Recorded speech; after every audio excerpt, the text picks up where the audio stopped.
네, 우리가 다룰 집합론은 칸토르에 의한 직관적인 집합론인데요. 이 칸토르는 무한을 정의를 하게 되는데요. 이 관계라든지 함수를 이용해서 무한집합을 정의하고 이를 통해서 이제 무한집합의 원소의 개수인 기수라든지 순서수 이런 것들을 연구를 하게 됩니다. 집합론은 크게 직관적인 집합론하고 공리론적 집합론이 있는데요. 우리가 다룰 집합론은 이제 칸토르에 의한 직관적 집합론입니다. 이 직관적 집합론은 집합을 단순히 이제 대상의 모임이라고 간단하게 정의를 하고 집합론을 전개하는데요. 이렇게 하다 보면은 이제 모순이라든지 역설이 등장하게 됩니다. 그래서 이런 것들을 제거하기 위해서 이제 공리를 사용해서 집합론을 접근하게 되는데요. 이제 공리론적 집합론에서는 무정의 용어하고 몇 가지 공리를 도입하게 됩니다. 이는 이제 기하학에서 우리가 점이나 선을 정의하지 않고 무정의 용어로 채택하고 몇 가지 공리를 도입하는 것처럼 집합이나 원소를 정의하지 않고 용어만 채택하고 그 다음에 몇 가지 공리를 도입하는데요. 유명한 공리론적 집합론에서의 공리계가 ZFC 공리계입니다. 이 ZFC는 체르멜로 프랭켈 사람 이름이고요. 요 C는 엑시옴 오브 초이스라고 해서 선택 공리를 도입한 그런 공리계를 의미합니다. 자, 그래서 이제 우리 명제를 다루고 그 명제의 참거짓을 논하는 이제 기초 논리에 대해서 본격적으로 살펴보도록 하겠습니다.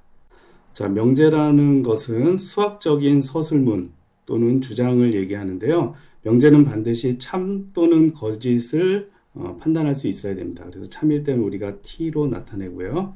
거짓일 때는 F로 나타냅니다.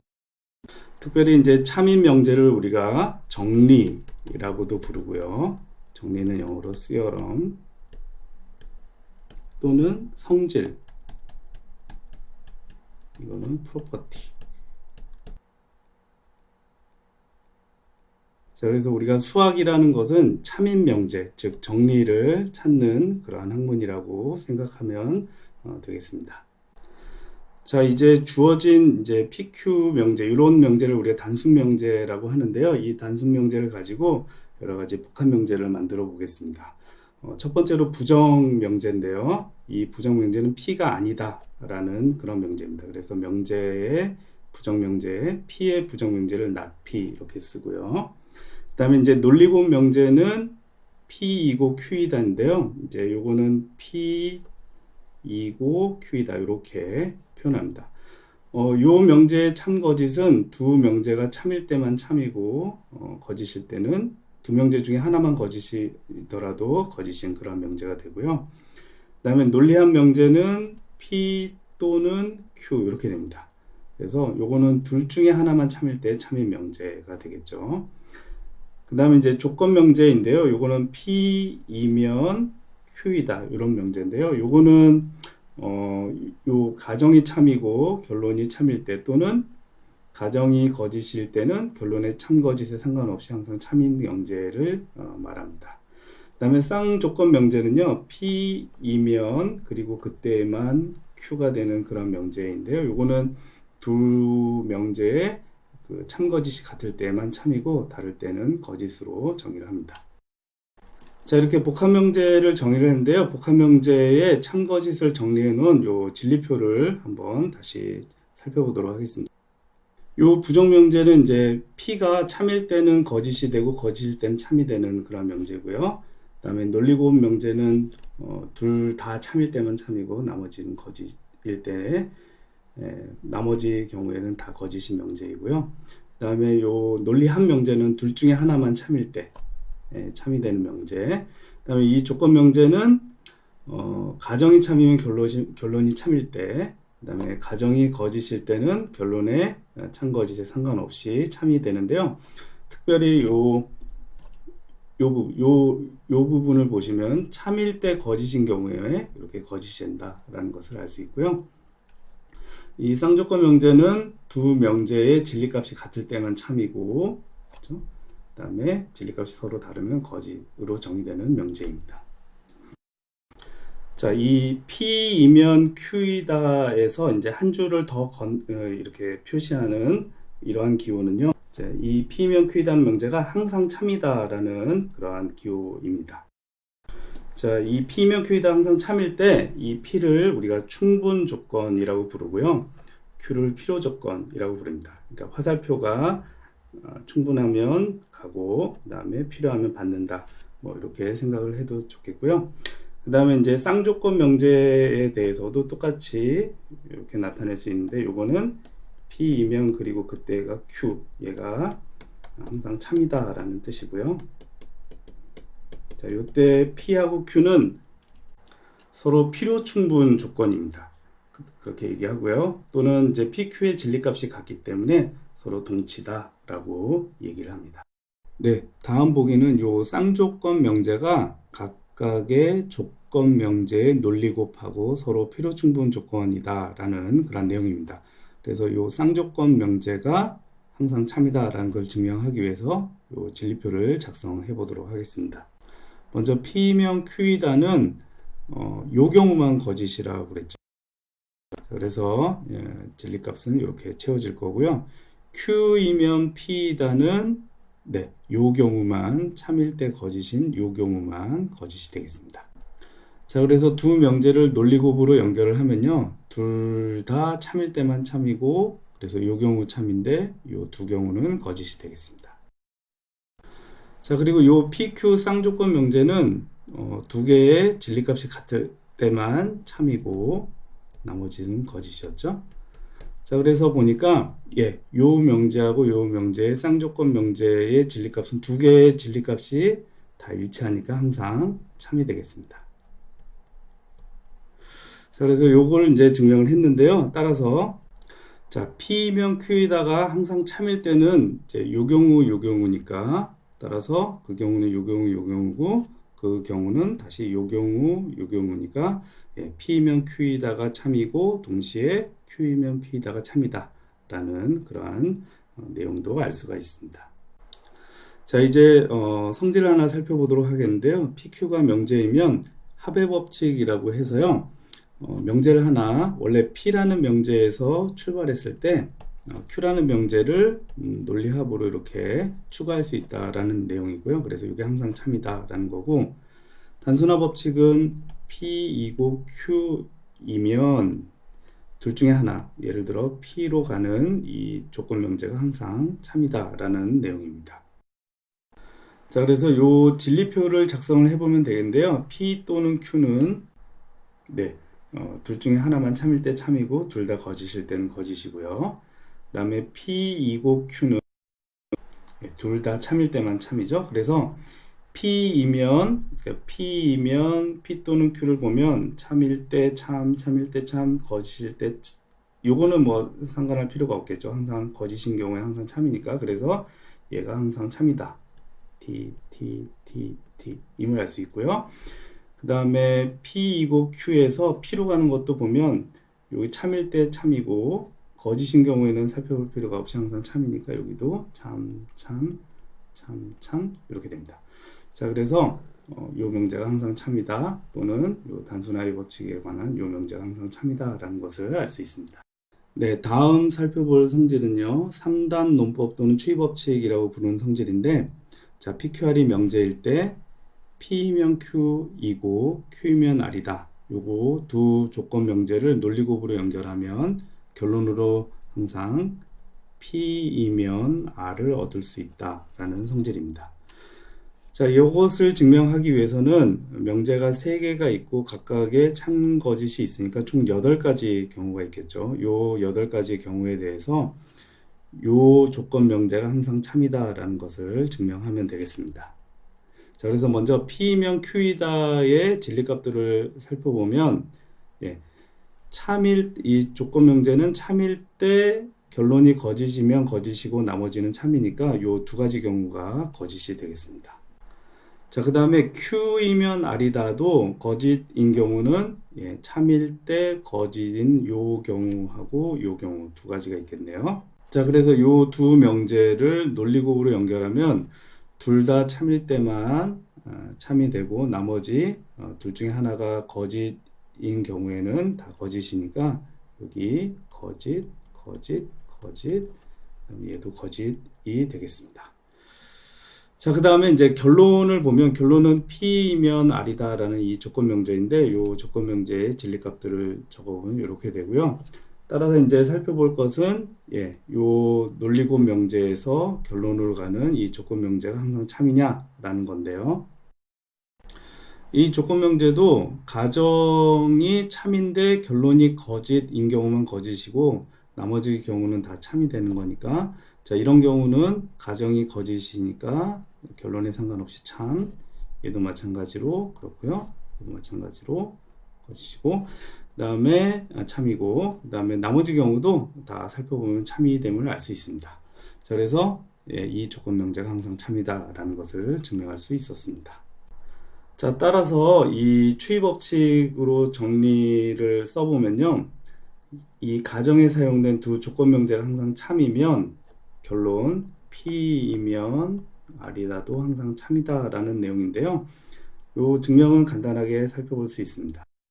자, 가정에서 P이면 Q이고 Q이면 R이다가 항상 성립한다, 참으로 성립한다 라고 했기 때문에 자, P이면 Q이다가 참이고 Q이면 R이다도 참이 되겠습니다.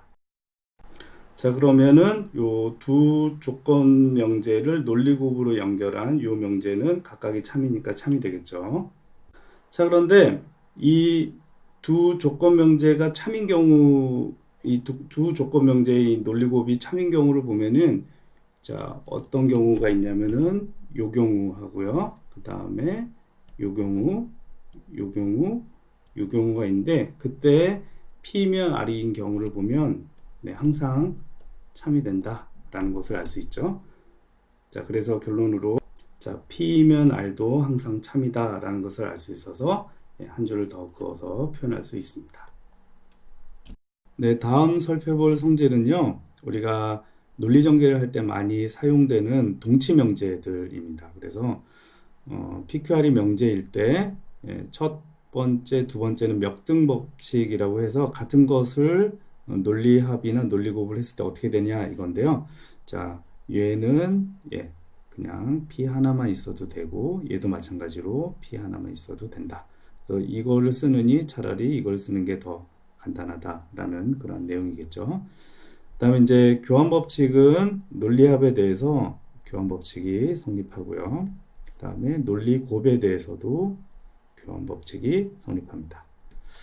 자, 그 다음에 이제 같은 유형의 논리연산자에 대해서 가로가 있으면은 요 가로를 앞으로 이동하는 P 또는 Q 또는 R, 이 결합법칙이 성립하고요. 요 논리곱에 대해서도 마찬가지로 성립합니다. 그렇죠? 자, 그 다음에 이제 서로 다른 종류에 대해서는 이제 분배법칙이 성립하는데 얘는 P 이고 Q 또는 P2고 R 이렇게 되고요. 얘는 P 또는 Q이고 P 또는 R 이렇게 되겠습니다. 자, 그 다음에 또는이나 그리고의 부정은 각각의 부정인데 또는은 그리고로 바뀌고요. 그 다음에 그리고는 또는으로 바뀌는 드모르간의 법칙이 성립을 하고요. 살펴볼 것은요, 이 P면 Q이라는 이 조건 명제에 R이라는 것을 논리합으로 연결하는 경우, 가정과 결론에 동시에 연결하는 경우에도 성립한다라는 겁니다. 자, 그래서 P 또는 R이면 Q 또는 R이 성립한다. 요거는 이제 한쪽 방향만 됩니다. 그 다음에 얘는 논리곱에 대해서도 Q 이고 R 이런 성질이 성립한다라는 내용인데요. 다른 것들은 뭐 논리 요 진리표를 작성해서 증명하면 되니까 간단하게 할 수 있고 11번하고 12번을 한번 증명을 해 보도록 하겠습니다. 증명 역시 이제 진리표를 작성하면 되겠습니다. 자, 먼저 P면 Q이다 가정이니까 그거의 진리값들은 이렇게 채울 수 있고요. 그 다음에 결론에 있는 P 또는 R을 보면 P 또는 R은 이렇게 보는 거니까 이렇게 보는 경우 생각을 해보면 P 또는 R인 경우니까 요거 참이 되겠죠. 요거는 거짓이 되겠네요. 그쵸? 그 다음에 요 경우도 거짓. 그래서 요 비어있는 경우가 다 거짓 이렇게 됩니다. 그 다음에 Q 또는 R도 보면 Q 또는 R인데 요 둘 다 거짓인 경우가 두 군데가 있습니다. 그래서 이것도 거짓이고요. 그 다음에 요 P 또는 R에서 Q 또는 R로 가는 요 조건 명제는 요게 거짓이겠네요. 가정이 참인데 결론이 거짓이니까요. 얘는 참이 되겠네요. 그쵸? 얘도 가정이 거짓이니까 참이 되겠습니다.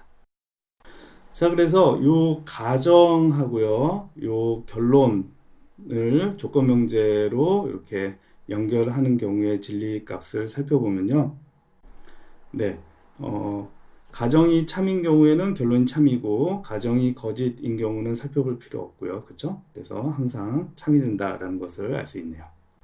자, 비슷하게 12번도 증명을 비슷한 방법으로 할 수 있는데요. 그거는 여러분들이 한번 해보도록 하고요. 여기 있는 비어있는 표는 제가 채워보도록 하겠습니다. 자, 이렇게 채워놓고 나면 12번은 뭘 봐야 되냐면은, 그쵸? 요줄하고 요줄을 보면 되겠죠. 그쵸? 자, 이 경우에도 항상 요 가정이 이렇게 되고 결론이 이렇게 되면 항상 참이다라는 것을 알 수 있습니다. 네, 다음 살펴볼 것은요, 대우 명제와 항상 거짓인 모순 명제입니다.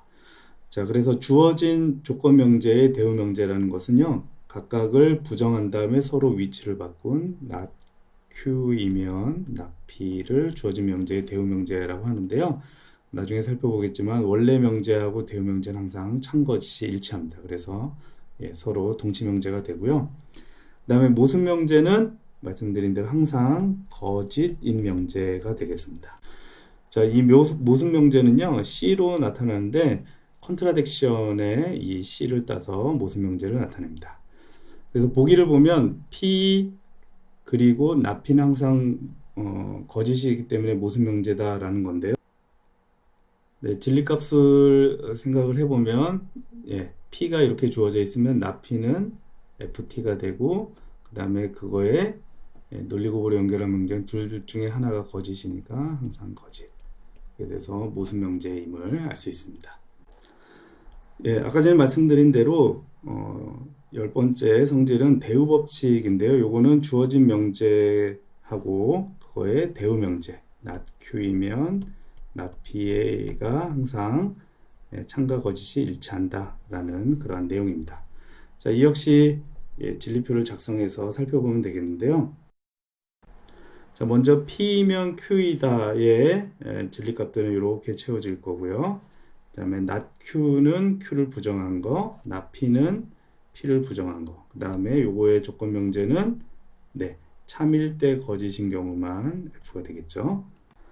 자, 그래서요, 이제 요줄하고요. 자, 요줄을 보면 진리값이 서로 일치하니까 요 쌍조건 명제는 항상 참이 된다라는 것을 알 수 있습니다. 그래서 결론적으로 뭘 증명했냐면은 P이면 Q이라는 명제하고 그 다음에 not Q이면 not P라는 명제가 서로 동치 명제다라는 것을 증명을 했는데요. 네, 요 명제가 참일 때하고 요 명제가 참일 때를 보면 요 쌍조건 명제도 항상 참임을 알 수 있으니까 대우 법칙이 성립함을 우리가 알 수 있습니다. 자, 그 다음 성질은 규율법인데요. 요거는 이제 우리가 증명을 할 때 많이 사용합니다. 그래서 P면 Q이다라는 걸 증명할 때 요거랑 동치 명제를 증명하게 되는데 어떤 거냐면요.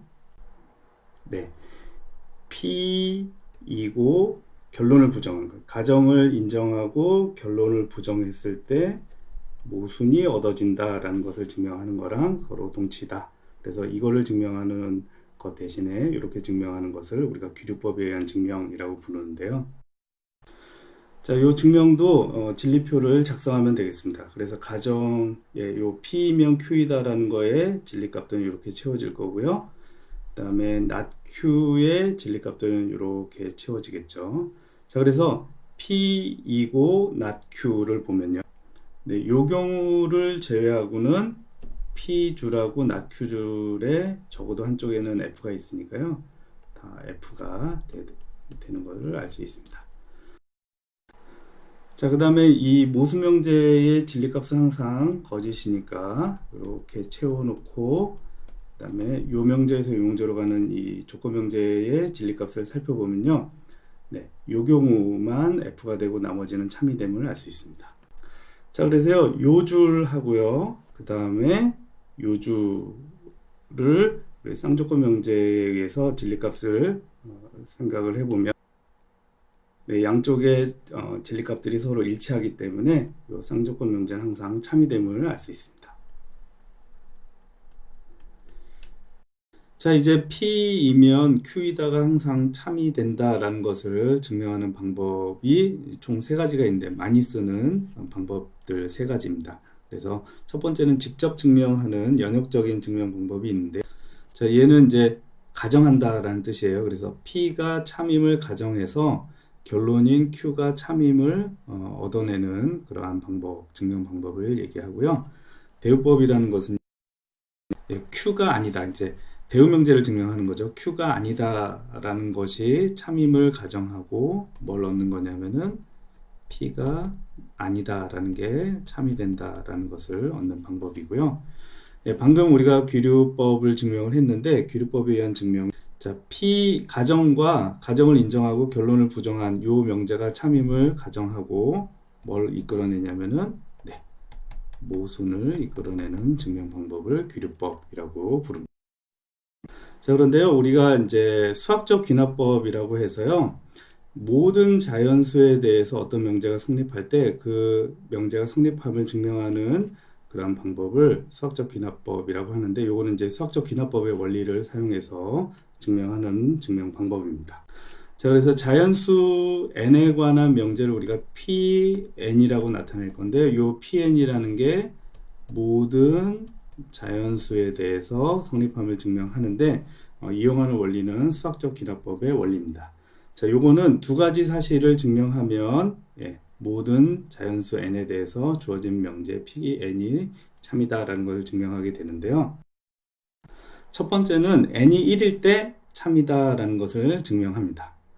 자, n이 2일 때, 3일 때 이렇게 시작해도 되는데, 그때는 이제 모든 자연수가 아니고 n이 2 이상인 자연수라든지 3 이상인 자연수에 대해서 성립할 때이고요. 지금은 모든 자연수에 대해서 명제가 성립할 때는, 자, 1일 때 참이다라는 것을 증명합니다. 그 다음에는요, 두 번째로 증명하는 것이, 자, pk가 참이다라는 것을 가정하고 항상 pk 더하기 1일 때, 이제 n이 하나 더 컸을 때, 이 명제가 항상 참이다라는 것을 증명한다 라고 했을 때, 이 두 가지 사실을 증명하게 되면 우리가 뭘 얻을 수 있냐면, 결론으로 모든 자연수 n에 대해서 이 명제 Pn이 항상 참이다 라는 것을 얻을 수 있다 라는 게 수학적 귀납법의 원리입니다. 그래서 간단한 보기 문제로요, 모든 자연수에 대해서, 자, 1부터 n까지 자연수를 다 더한 거는 2분의 n 더하기 1이 성립함을 증명하여라 라는 건데요. 자, 첫 번째로 n이 1일 때 성립하냐 라는 것을 증명하면 되겠죠. 자, n이 1일 때를 보면 이 좌변은 1이고 우변은 여기 1을 넣었을 때 2분의 1 곱하기 2니까 성립함을 알 수 있습니다. 자, 두 번째로요, 이 n이 k일 때 주어진 명제가 참이라고 가정을 해보면요, 우리가 뭘 이용할 수 있냐면, 1부터 k까지 더했을 때 2분의 k 더하기 1이다 라는 것을 우리가 가정으로 이용할 수 있고요. 그 다음에 이제 보여야 될 것은 n이 k 더하기 1일 때 성립함을 보여야 되니까, 자, n이 k 더하기 1일 때를 살펴보면요, 이렇게 쓸 수 있게 1 더하기 2 더하기 쭉 해가지고 k까지 하고 k 더하기 1을 써주면, 요 k까지는 2분의 k 더하기 1이 되고, 그 다음에 k 더하기 1을 이렇게 더해야 되겠죠. 그래서 이걸 통분하고 계산을 해주면요, 네, 요거는 전개하고 여기는 통분을 해서 이렇게 되고, 분자를 정리하면 이렇게 되겠습니다. 그래서 얘 분자는 인수분해가 가능하니까요, 자, 인수분해를 하면 이렇게 되고요. 네, 그래서 여기 n 자리에 k 더하기 1이 들어가 있다라는 사실을 우리가 알 수 있습니다. 그래서 자, n이 k일 때 참이다 라는 것을 가정했는데, n이 k 더하기 1일 때도 성립한다라는 것을 증명할 수 있었습니다. 자, 이 정도로 해서요, 우리 기초 논리에 대한 내용은 여기서 마칠 수 있도록 하겠습니다. 네, 집합의 여러 가지 연산에 대해서 살펴보도록 하겠는데요. 먼저 집합을 정의를 해보도록 하겠습니다. 우리가 생각하는 집합론은 직관적인 집합론이기 때문에 집합을 단순히 구분 가능한 대상들의 모임이라고 부르고요. 이 대상을, 집합에 속하는 대상을 원소라고 부르도록 하겠습니다. 자, 그래서요, 어떤 원소 x가 a의 원소다 라고 하는 건 이렇게 나타내고요. 그 다음에 그렇지 않다, x가 a의 원소가 아니다 라는 것을 이렇게 나타냅니다. 사실 요거는 x가 a의 원소가 아니다 라는 것을 기호를 이렇게 나타낸다 라는 것이고요. 그 다음에 이제 두 집합이 같다 또는 상등이다 라는 것의 정의는 이렇게 됩니다. 자, x가 a에 들어있다 라는 것하고 x가 b의 원소다 라는 것하고 서로 필요충분 조건이 되면 두 집합이 같다 라고 부르고요. 그렇지 않을 때는 이제 두 집합이 서로 같지 않다 라고 합니다. 자, 그 다음에 이제 부분집합의 정의는 a가 b의 부분집합이다 라는 거의 정의는 이렇게 됩니다. 네, a에 있는 모든 원소는 다시 b에 있는 원소가 되면 a가 b의 부분집합이다 라는 거죠. 자, 이러한 관점에서 우리 a equal b, 이거는 어떻게 다시 쓸 수 있냐면은 a가 b의 부분집합이고 그리고 b가 a의 부분집합이다 라는 것으로 알 수 있습니다.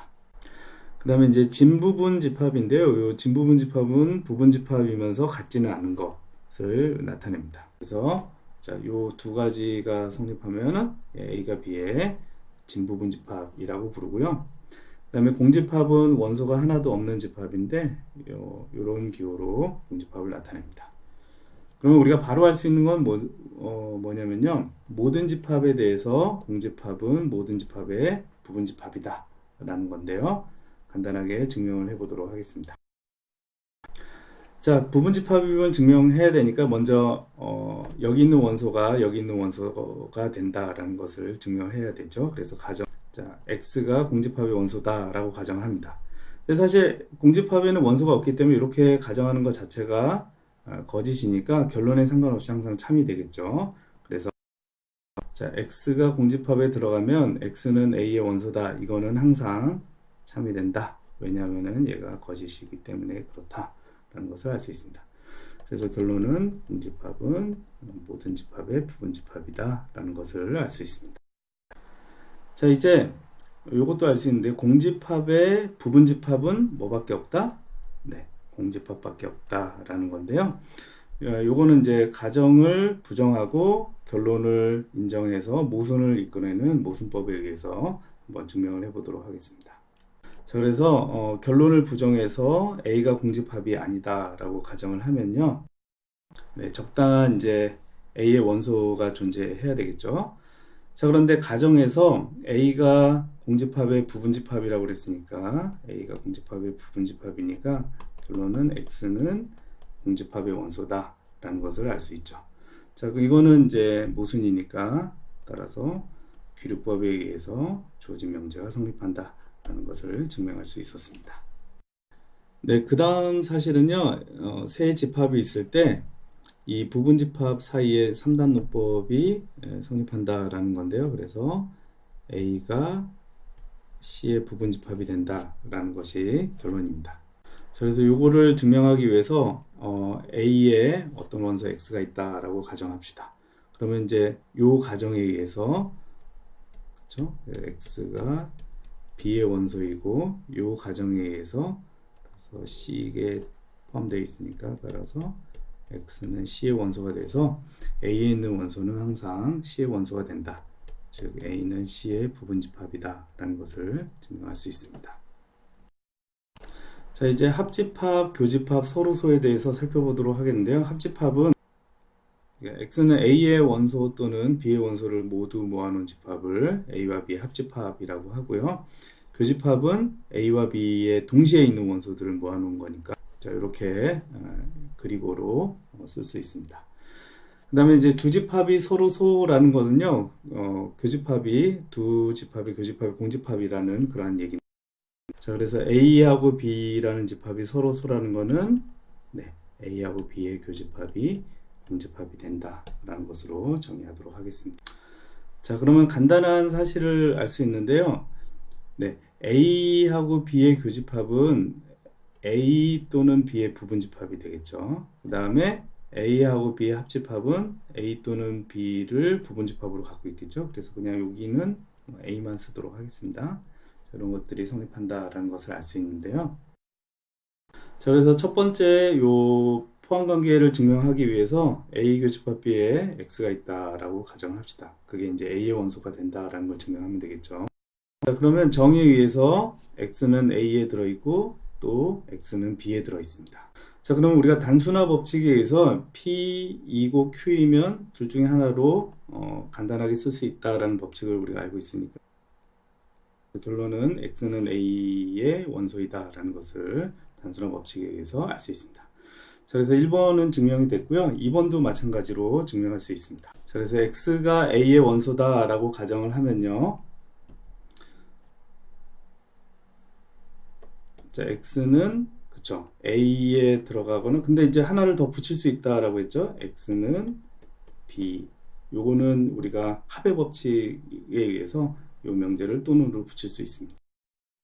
자, 그래서 결론은 네, 요거는 X가 A 합집합 B에 속한다라는 것의 정의니까요. 그래서 A가 A 합집합 B의 부분집합이다라는 것을 증명을 했습니다. 네, 다음 살펴볼 성질은요, 집합에서 많이 사용되는 성질입니다. 자, 그래서 A, B가 집합이라고 했을 때 A가 B의 부분집합이다라는 것하고 필요충분 조건은 합집합하면 뭐가 나오죠? 큰 게 나오고요. 교집합하면 작은 게 나온다라는 겁니다. 자, 그래서 우리가 요걸 증명하기 위해서는 이쪽을 증명하는 것하고 필요충분 조건이니까 이쪽을 증명해서 이거를 밝히는 그러한 사항들이 많이 나오는데요. 물론 교집합일 때는 작은 게 나온다라는 걸 증명해서 포함관계를 증명합니다. 자, 그 다음에 이제 공집합하고 어떤 집합하고 합집합하면 교집합이 되고요. 공집합하고 교집합하면 항상 공집합이 된다라는 것도 알 수 있습니다. 자, 그래서 하나하나 증명을 해보도록 하겠는데요. 자, 먼저 1번에 이쪽 방향에 증명을 해보도록 하겠습니다. 그래서 가정은 A가 B의 부분집합이다 라고 가정을 할게요. 자, 그러면 당연히 할 수 있는 게 뭐냐면은 지금 요걸 증명하기 위해서는 포함관계 양쪽을 증명해야 되는데 한쪽 방향, 이쪽 방향은 B는 항상 A, B의 합집합의 부분집합이니까 이쪽 방향은 됐고요. 따라서 우리가 증명해야 되는 게 뭐냐면은 A 합집합 B가 B의 부분집합이 된다라는 것을 증명을 해야 됩니다. 자, 그래서 하나하나 증명을 해보도록 하겠는데요. 그래서 여기에 원소가 속한다라고 하고 그 원소가 B에 들어감을 증명하면 되는데요. 그래서 X가 A 합집합 B에 들어간다 라고 하면 X는 A의 원소 또는 X는 B의 원소가 되겠죠. 자, 근데 가정에서 A가 B의 부분집합이다 라고 했으니까 여기 가정에서 A가 B의 부분집합이다 라고 했으니까 X가 A에 들어가면 X는 B에 들어가겠죠. 여기 또는으로 연결합니다. 자, 그러면은 어떤 명제하고 어떤 명제 또는으로 연결하면 요 역등법칙에 의해서 X는 B에 들어간다. 여기 하나로 쓸 수 있죠. 그래서 보이고자 했던 A 합집합 B가 B의 부분집합이다 라는 것을 증명을 했습니다. 자, 이제 반대 방향을 증명을 해보도록 하겠습니다. 그래서 가정은 A 합집합 B가 B가 된다라는 걸 가정을 하고요. 자, A가 B의 부분집합이다라는 걸 증명하기 위해서 A의 원소 X를 선택하겠습니다. 자, 그러면요, X는 A의 원소인데 여기다가 뭘 할 수 있냐면은 어떤 명제를 붙일 수 있냐면 X는 B의 원소다라는 것을 이렇게 또는으로 연결할 수 있습니다. 자, 요거는 논리에서 P이면 P 또는 Q라는 이 합의 법칙을 사용한 겁니다. 그래서 요걸 P라고 하고 그 P에다가 이제 Q를 더 논리합을 해도 성립한다라는 그런 내용이고요. 자, 그래서 이제 X는 A에 들어가거나 또는 B에 들어가니까 X는 A 합집합 B의 원소가 됩니다. 자, 그런데 요 가정에서 A 합집합 B는 B라고 했으니까 결론은 A에 있는 모든 원소가 B의 원소가 돼서 따라서 A는 B의 부분집합이다 라는 것을 증명을 했습니다. 네, 두 번째도 첫 번째 거랑 비슷하게 증명을 하면 되는데요. 요쪽 방향 한번 증명을 해보도록 하겠습니다. 그래서 자, A가 B의 부분집합이다 라고 가정을 하고요. 자, A 교집합 B가 A랑 같다라는 걸 증명하겠는데, 먼저 교집합은 한쪽에 A 또는 B의 부분집합이 되니까 이쪽 방향의 포함관계는 자명하고요. 그래서 다른 쪽 포함관계가 성립한다라는 것을 증명을 해보도록 하겠습니다. 그래서 우리가 X를 A 원소라고 하면요. 자, X는 A 원소라고 하면 우리 역등 법칙에 의해서 X는 A의 원소이고 X는 A의 원소이다 라고 쓸 수 있는데, 가정에서 A가 B의 부분집합이다 라고 했으니까 요 두 번째 X는 A의 원소이면 X는 B의 원소가 됩니다. 이렇게 되고요. 따라서 X는 A 교집합 B의 원소가 되니까 우리가 요 포함관계를 증명해서 결론인 A 교집합 B가 A가 된다 라는 것을 이제 증명을 했고요. 반대 방향도 비슷하게 증명할 수 있습니다. 자, 세 번째 성질은요, 공집합이 A의 부분집합이다 라는 것 때문에 자연스럽게 성립하는데, 따라서 합집합을 하면 A 합집합, 공집합을 하면 큰 게 나오죠. A가 나오고, 그 다음에 교집합하면 작은 게 나오니까 공집합이 나옵니다. 자, 그래서 모든 증명을 완성할 수 있었습니다. 네, 다음 살펴볼 성질은요, 집합의 연산에 관한 성질입니다. 그래서 합집합과 교집합에 대해서 역등법칙, 교환법칙, 결합법칙, 분배법칙이 성립한다라는 내용인데요. 요거에 관한 증명은 논리에서 역등법칙이라든지 교환법칙 이런 것들을 그대로 적용하는 내용입니다. 그래서 집합에 대해서도 A 합집합 A, 자기 자신끼리 합집합하면 A가 되고요. 물론 교집합해도 A가 되고, 교환법칙은 이제 순서를 바꾸는 거니까 B 합집합 A가 되고, 교집합은 B 교집합 A하고 같게 되고요. 결합법칙은 연산의 동일한 연산의 순서에 관한 내용이니까 A 합집합 가로 열고 B 합집합 C하고 같고, 여기도 A 교집합 B 교집합 C 이렇게 괄호를 이동하고요. 분배법칙은 A 교집합을 지금 합집합에 대해서 분배하니까 A 교집합 B 합집합 A 교집합 C 이렇게 되고요. 얘는 A 합집합 B 교집합 A 합집합 C 이렇게 됩니다. 자, 증명은요, 앞에 강의에서 살펴본 논리법칙을 그대로 적용하면 되는데요. 예를 들어서 집합의 멱등에 관한 법칙은, 자, 요 경우 이제 양쪽 방향의 포함관계를 증명해야 되는데, 자, X가 A의 원소다라는 것하고, 요건 이제 논리의 멱등 법칙이죠. X는 A의 원소 또는 X는 A의 원소다라는 것하고 필요충분 조건이고요. 그 다음에 이제 교집합에 관한 경우에서도 이제 논리곱에 대한 멱등 법칙을 사용할 수 있고요. 따라서 요거는 지금 X가 A 합집합 A 원소다라는 것의 정의가 되겠죠. 이 경우는 A 교집합 A 원소다라는 것의 정의가 되니까 양쪽이 다 서로 필요충분 조건이 돼서 A하고 A 합집합 A가 서로 같다라는 것을 증명할 수 있고요. 나머지도 비슷하게 증명을 할 수 있습니다. 나머지도 비슷하고요. 자, 그래서 요 증명은 요 정도로 마치도록 하고요. 집합에 관한 또 다른 연산인 차집합, 여집합에 대해서 살펴보겠는데요. 자, A 차집합 B, A에서 B의 원소를 제거한 그러한 집합인데요. 요거는 X들을 다 모아놓은 건데, X는 A의 원소이면서 X는 B의 원소가 아닌 것들 다 모아놓은 집합을 A에서 B를 뺀 차집합이다 라고 하고요. 우리가 이제 여집합을 생각할 때는 전체 집합을 설정을 해야 되는데요. U를 전체 집합이라고 두겠습니다. 자, 요거는 영어로는 유니버설 셋이라고 하는데요. 자, 이렇게 우리가 생각하는 대상들을 다 포함하는 전체 집합을 생각을 했을 때, 그거의 부분 집합에 대해서 그 부분 집합에 속하지 않는 원소들 다 모아놓은 거를 A의 여집합이라고 하겠습니다. 그래서 써보면 A의 여집합은, 자, X는 전체 집합의 원소이면서 X는 A의 원소가 아닌 것들 다 모아놓은 집합을 전체 집합 U에서 A의 여집합이다 라고 정의를 하도록 하겠습니다. 네, 다음 살펴볼 성질은요, 요 차집합을 다른 방식으로 표현하는 방법인데요. 자, 그래서 A 차집합 B는 A의 원소이면서 B의 원소가 아닌 거니까 A의 원소이면서 교집합 B의 원소가 아닌 것, 이렇게 나타날 수 있다라는 내용인데요. 증명은 어렵지 않으니까 한꺼번에 살펴보도록 하겠습니다. 자, 그래서 X는 A 빼기 B의 원소다라고 하면은 요거는 필요충분 조건으로 정의죠. X는 A의 원소이면서 X는 B의 원소가 아닌 거. 자, 근데 A는 전체 집합하고 생각을 해보면 A랑 A하고 전체 집합하고 교집합하고 같으니까 자, 요걸 요렇게 대치하도록 하겠습니다. 그 다음에 여기는 그대로 두고요.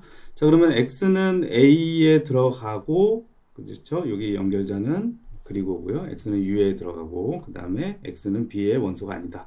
자, 이렇게 되는데요.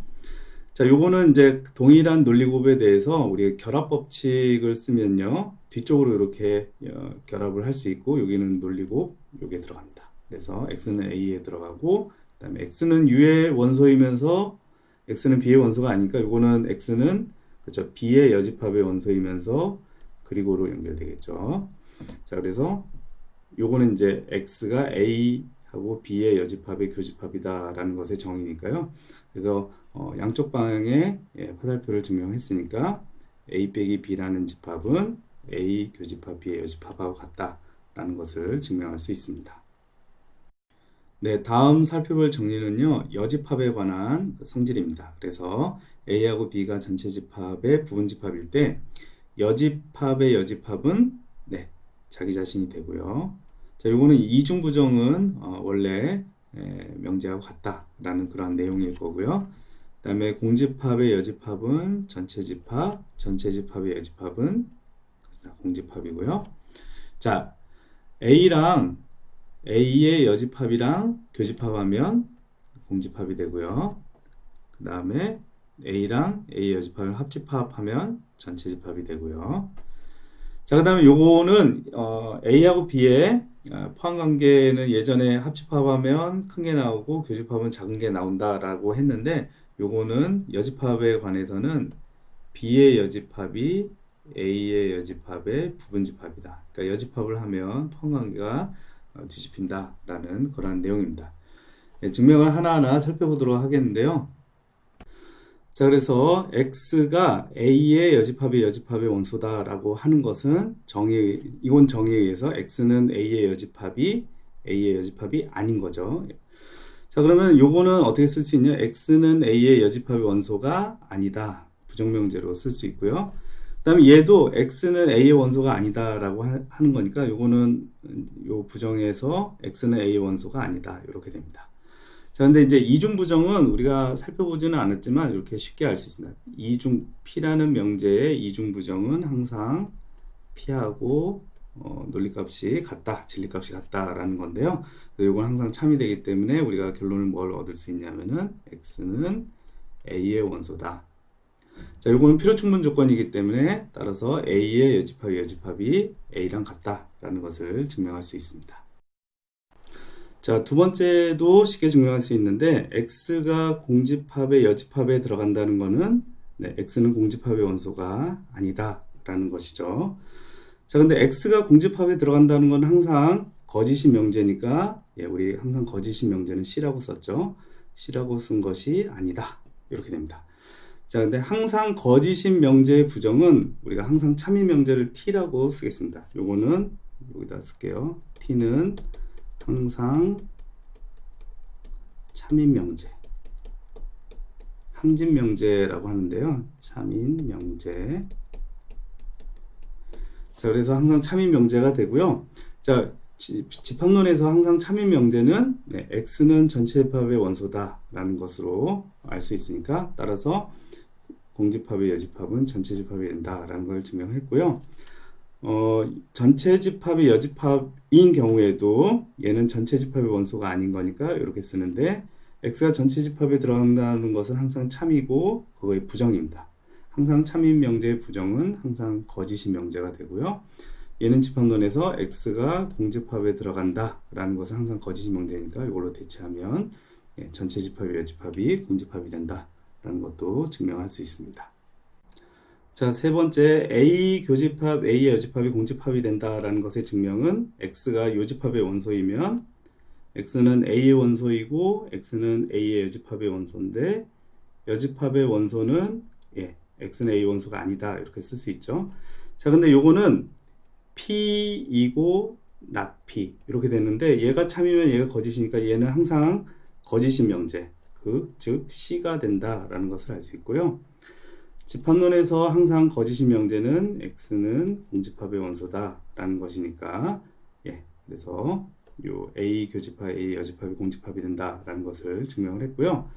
자, 비슷하게 합집합의 경우에도 x는 A의 원소 또는 x는 여집합의 원소인데 여집합의 원소는 x의 원소가 아니다 라는 것이고요.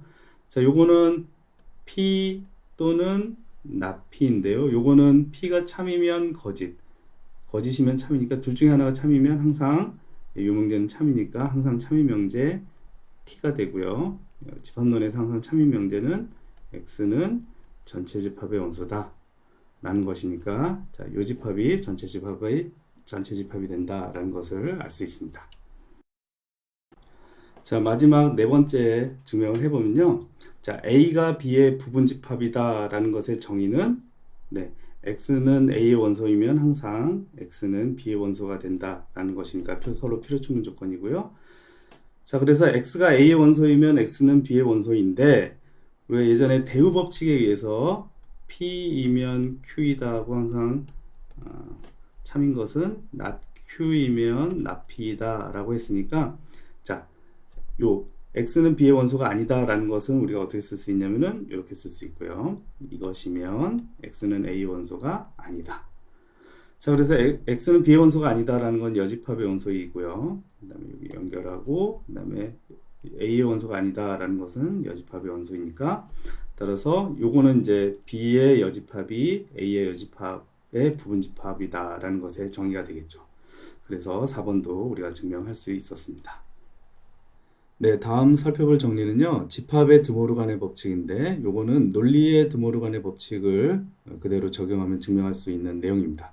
논리에서는 또는의 부정은 그리고였고 그리고의 부정은 또는이었는데 그 내용을 집합에 적용하면 A 합집합 B의 여집합은 A의 여집합, 교집합, B의 여집합이 되고 교집합인 경우에는 A의 여집합, 합집합, B의 여집합 이렇게 된다라는 내용입니다.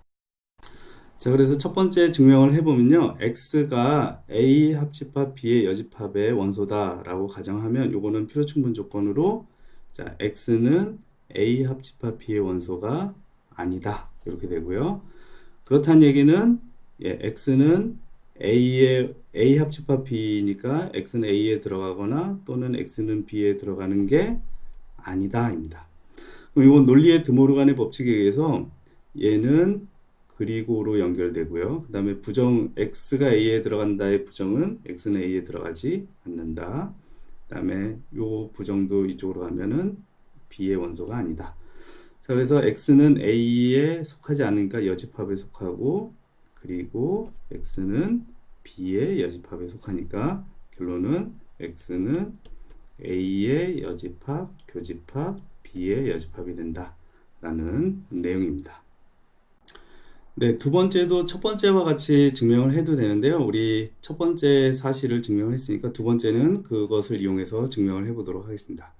자, 그래서 A의 여집합, 합집합, B의 여집합은 우리 어떤 집합은 그거의 그 여집합의 여집합하고 같다라고 했고요. 자, 1번에서 우리가 합집합의 여집합에 대해서는 드모르간의 법칙이 성립한다라고 했으니까 자, 그래서 드모르간의 법칙을 적용하면요. 요 C를 이쪽으로 분배하고 이쪽으로 분배하고 교집합해서 이렇게 되고요.